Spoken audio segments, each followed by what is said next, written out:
গোৰেশ্বৰত নিৰ্মাণ শ্ৰমিকসকলৰ কৰ্মশালা সম্পন্ন।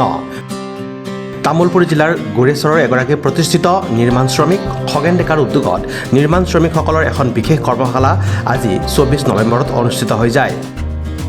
তামুলপুৰ জিলাৰ গোৰেশ্বৰৰ CITUৰ কাৰ্যালয়ত দিনৰ 10 বজাৰ পৰা অনুষ্ঠিত হোৱা কৰ্মশালাত নিৰ্মাণ কাৰ্যৰ সৈতে জড়িত অৰ্ধশতাধিক শ্ৰমিক উপস্থিত থাকে। বুজি পাইছেনে?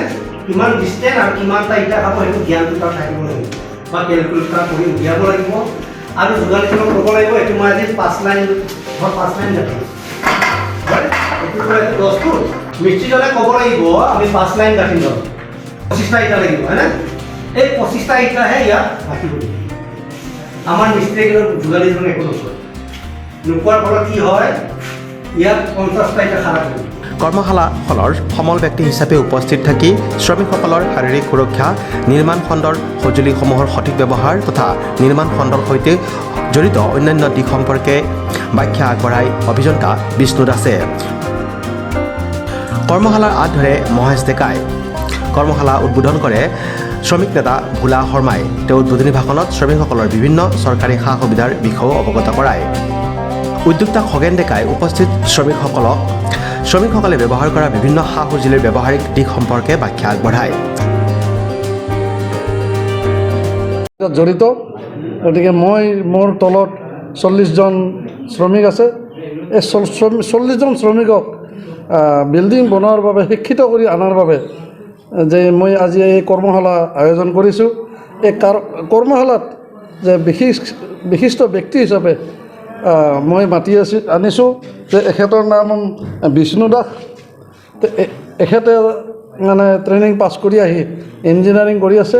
সেই গতিকে এখেতক লগ পাই মই আজি সুখী হৈছোঁ। যে কথা হ'ল কি যে এটা বিল্ডিং বনাওঁতে মোটামুটি 30 লাখ 40 লাখ টকা এটা মালিকৰ খৰচ হয়। যদি ট্ৰেইনিং দি পেলাই যদি কাম কাজবিলাক সুকৰ্মে পৰিচালনা কৰা নহয় তেতিয়া মালিকৰ যদি বিল্ডিংটো ফাটি যায় বা বেয়া হৈ যায় এইটো বহুত ক্ষতি হয়। গতিকে সেইকাৰণে মই এই 2024 চনৰ আজি এই 24/11/2024 তাৰিখে যে এই কাৰ্যসূচীটো হাতত লৈছোঁ। এই কাৰ্যসূচীটো প্ৰায় আগন্তুক আৰু অহা বছৰ ল'ম বুলি মই ভাবিছোঁ। নিশ্চয় এইটো প্ৰচেছ মই ভাল বুলি ভাবিছোঁ। এই প্ৰচেছৰ দ্বাৰা যদি মোৰ দৰে সকলো নিৰ্মাণ শ্ৰমিক, ৰাজমিস্ত্ৰী কৰা ঠিকাদাৰ, সৰু সুৰা ঠিকাদাৰ অথচ গ্ৰুপ লিডাৰবিলাকে যদি প্ৰতিজন মিস্ত্ৰীক, ৰাজমিস্ত্ৰী, কাঠ মিস্ত্ৰী, দমকল মিস্ত্ৰী, পাইপ মিস্ত্ৰী, যোগালী তেওঁলোকক যদি শিক্ষিত কৰি অনা যায় নিশ্চয় যিবিলাক মানুহে ঘৰ বনায় তেওঁলোকক বিশ্বাসৰ দ্বাৰা আমাক আমন্ত্ৰণ কৰিব। সেই আমন্ত্ৰণৰ দ্বাৰাই আমি জীৱিত হৈ থাকিম। কথা হ'ল কি যে এই মিস্ত্ৰী বন্ধুসকলৰ কোনো নিশ্চয়তা নাই। এই মিস্ত্ৰী বন্ধুসকলে যদি চৰকাৰে যদি আমাক নাচায় বা চৰকাৰীভাৱে যদি পঞ্জীয়ন নহয়, যে কেইদিনমান আগতে আজি 3 দিনমান আগতে এজন শ্ৰমিক বিল্ডিঙৰ পৰা ওপৰৰ পৰা পৰি মৰিল। তেখেতৰ দায়িত্ব এতিয়া চৰকাৰে নলয় কাৰণ তেখেতে চৰকাৰীভাৱে পঞ্জীয়ন হোৱা নাই। সেইকাৰণে আজিৰ এই কৰ্মশালাতে মই কৈছোঁ যে প্ৰতিজন শ্ৰমিকে যাতে চৰকাৰীভাৱে পঞ্জীয়ন হওক। পঞ্জীয়ন হোৱাৰ পিছত আৰু এই কৰ্মশালাৰ দ্বাৰা যাতে আমি উন্নত কৰি মালিক পক্ষক ঘৰ বনোৱা যাতে ঘৰটো আমি সঠিকভাৱে পৰিচালনা কৰিব পাৰোঁ আৰু যাতে ঘৰটোৰ মানে আয়ুসটো যাতে ঠিকে থাকে, চিমেণ্ট, ইটা, বালি, ৰড এইবিলাক ভাল ধৰণে পৰিচালনা হয়। সেইকাৰণে আজি এই কৰ্মশালাটো আয়োজন কৰা আছিল। এখেতক শিক্ষক হিচাপে আমি বিষ্ণু দাসক আমি আমন্ত্ৰণ কৰিছোঁ। গতিকে এখেতৰ মানে আজিৰ দিনটোৰ মোৰ বিষয়ে কি পৰামৰ্শ দিয়ে আপোনালোকে সুধি চাব। মোৰ নাম শ্ৰী বিষ্ণু দাস। মই তেতেলীয়াৰ পৰা আহিছোঁ। মোৰ TR ID হ'ল 69595। মই আপোনাৰ মহাৰাষ্ট্ৰ LNT স্কিল একাডেমীৰ পৰা শিক্ষা গ্ৰহণ কৰি আহিছোঁ আৰু বৰ্তমান মই NGOৰ আণ্ডাৰত আপোনাৰ আমাৰ গাঁৱৰ যিটো ৰুৰাল মেছন এই গাঁৱৰ মিস্ত্ৰীখিনিক ট্ৰেইনিং দিয়াৰ ব্যৱস্থা কৰি আছোঁ, দি আছোঁ। আজি মোক খগেন দাই ইয়ালৈ মাতিছে। আহি মই বৰ আনন্দিত যে মোৰ যি সম্যক জ্ঞান আৰু আমাৰ এই গোৰেশ্বৰ এৰিয়াৰ যিখিনি ৰাজমিস্ত্ৰী ভাই বন্ধু, দাদা খুৰা ইহঁতৰ লগত যি এটা ভাৱৰ মিলন ঘটিল তালৈ মই সুখী হৈছোঁ আৰু সকলোকে ধন্যবাদ জনাইছোঁ। বিশেষভাৱে খগেন ডেকাক মই যিটো পদক্ষেপ লৈছে এই পদক্ষেপটো বহুত মহান। কিয়নো বৰ্তমান সময়ত যিটো আপডেট আহি আছে কাৰণ আমাৰ সেই পুৰণিকলীয়া যি কাম কাজ এই কাম কাজবোৰ আমি ধৰি ৰাখিলে নহ'ব।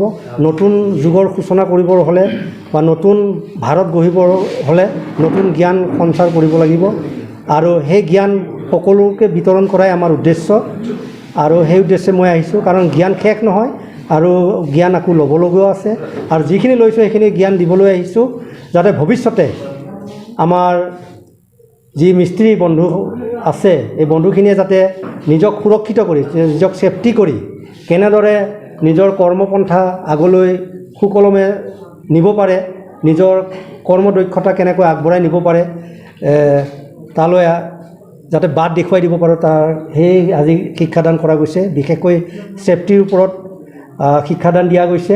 কাৰণ যিহেতু আমাৰ শ্ৰমিকখিনি এটা পৰিয়াল পিছত থাকে, পৰিয়ালটোক পোহপাল দিয়ে কাম কৰি পোহপাল দিয়ে, সেইটো কাৰণে ছেফটিটোৰ ওপৰত প্ৰথমে আমি গুৰুত্ব দিছোঁ। তাৰপিছত আমি পইণ্ট টু পইণ্ট আপোনাৰ ধৰক এটা ঘৰ বনাবলৈ গ'লে বা বিল্ডিং এটা বনাবলৈ গ'লে আমাৰ সাধাৰণ গাঁৱৰ মিস্ত্ৰীখিনিয়ে কি ভুল অৱলম্বন কৰে বা ভুল কৰি যায় এই ভুলখিনি আমি ইয়াতে সোঁৱৰাই দিবৰ কাৰণে চেষ্টা কৰিছোঁ। কাৰণ একদিনা ট্ৰেইনিঙত এটা বিশাল এটা শিক্ষা কেতিয়াও হ'ব নোৱাৰে আৰু শিক্ষা বহলভাৱে ল'ব লগা হ'লে মোটামুটি এমাহ সময় লাগে। যিখিনি কম বেছি পৰিমাণে ধৰক আজি যাতে এই দিনজোৰা কাৰ্যসূচীত আমি মোৰ যি সম্যক জ্ঞান সেই দিব পাৰিছোঁ নে নাই নাজানো, যিখিনি দিছোঁ যাতে সেইখিনি উপকৃত হৈ কামনা কৰি। Desk report, news express, Assam.